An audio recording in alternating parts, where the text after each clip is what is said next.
Joseph Stalin was the dictator of the Union of the Soviet Group in Russia from 1929 to 1953. He transformed the Soviet Union into an industrial and military power. He was born on December 18, 1878 in the peasant town of Gorky, Georgia. Later on in his life, he was sent to a seminar because his mother wanted him to become a priest.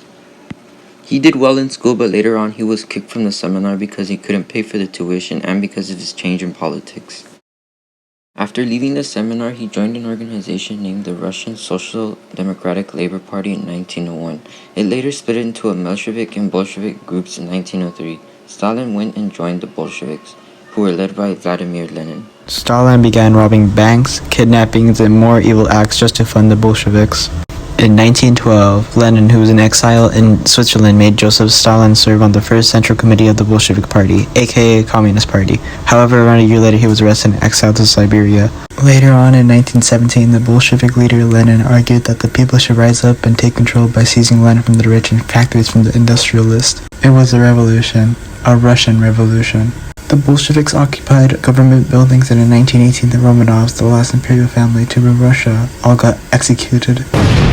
Lenin at the same time established forced labor camps, or known as the Gulag, in 1919. The Gulag served as a way to boost industrialization in the Soviet Union and for forced labor. The first group of prisoners at the Gulag mostly included common criminals and prosperous peasants that were kicked off their land because of the kolektivization policy enforced by the Soviet government. These prisoners at the Gulag camps were forced to work on large-scale constructions, minings, and industrial projects. They were given simple tools for construction and sometimes for digging up ore or mining. They had no safety equipment and spent days digging up with their bare hands. During Stalin's reign, the Gulag had reached significant numbers. For example, in 1921, the Gulag had risen to 84 camps. When Stalin launched his purge, people opposing the Communist Party, or also known as political prisoners, were sent to the Gulag, as well as educated people and ordinary citizens such as doctors, writers, intellectuals, students, artists, and scientists. The Russian Civil War happened around the same time the Russian Revolution was happening, and many factions were fighting to determine the future of Russia, mostly the political aspect of it. Officially in 1922, Lenin's party won the Civil War and established the Soviet Union. In 1922, Stalin was appointed to the newly created office of the General Secretary of the Communist Party, which was previously the Bolshevik Party. With his new role, he had control of all the party members' schedules and appointments. This is what Stalin needed to continue his journey up the ranks. In fact, this is pretty much the beginning of his struggle for power. Stalin had enemies in the party, and in order for him to be the very best like no one ever was, he had to be cunning. One of the enemies he had within the party was Leon Trotsky. What made him an enemy of Stalin was his power, as he was a leader in the Russian Revolution, and people in the party considered him a wise man, so he had a pretty good reputation. Stalin also had to worry about Kamenev and Zinoviev. Also, Bukharin was a formidable opponent. Lenin died in 1924. This gave Stalin the better chance to gain more power. Stalin in reality was a very wise man and a master manipulator. He used his cunningness to take down enemies. He also had allies known as Stalinists, which were people that agreed with Stalin's political views. Around 1923, Stalin formed an alliance with Kamenev and Zinoviev. He needed this alliance to take down Trotsky, who was his real enemy. The three of them created a campaign to make Trotsky seem like a dumb person with a bad political view. This campaign, the three of them mocked his vision of a permanent revolution. This campaign seemed to be very impactful because it ruined most of his reputation in the party. By 1926, Trotsky was voted out of the committee of the Communist Party due to his destroyed reputation. After that, Stalin broke out of the three-pack alliance he had and formed another alliance with Bukharin. This alliance went against Kamenev and Zinoviev and Kamenev went to go ally with Trotsky to figure out a way to stop Stalin, but it wasn't effective, as Stalin already had a massive influence within the party.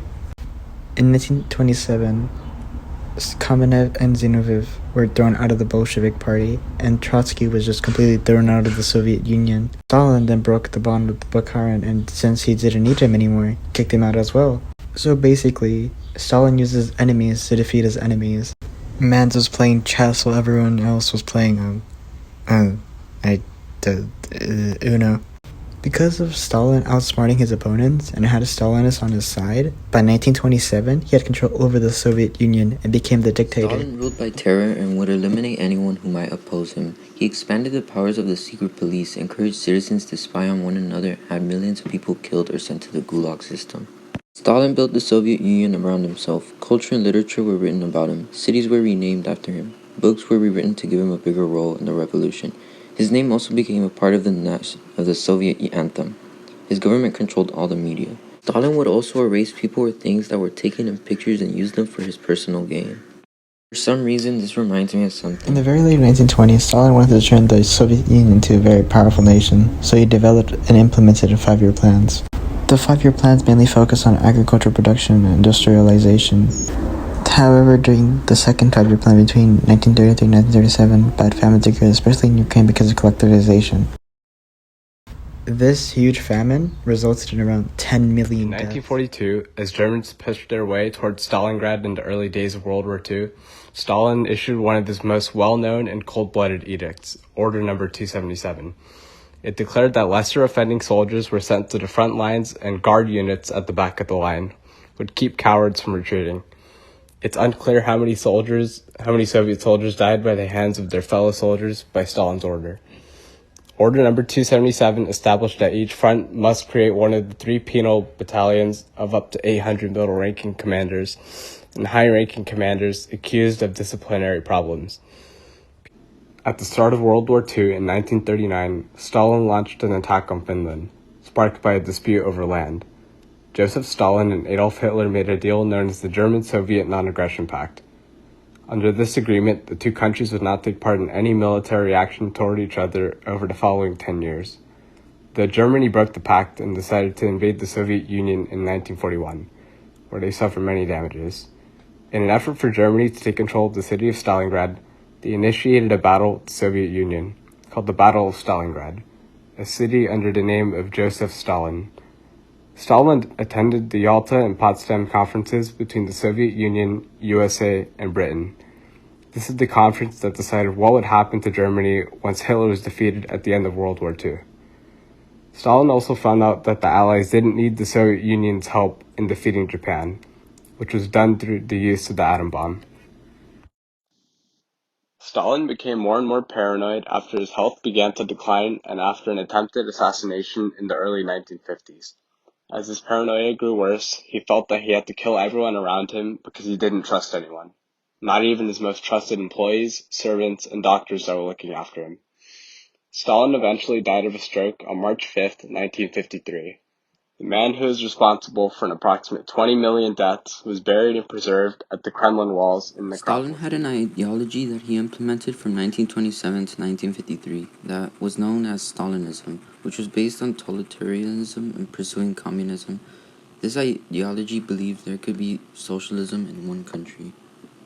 Stalinism can be another reason for the Great Purge that occurred in 1936. Also was the reason for religious persecution and forced deportations.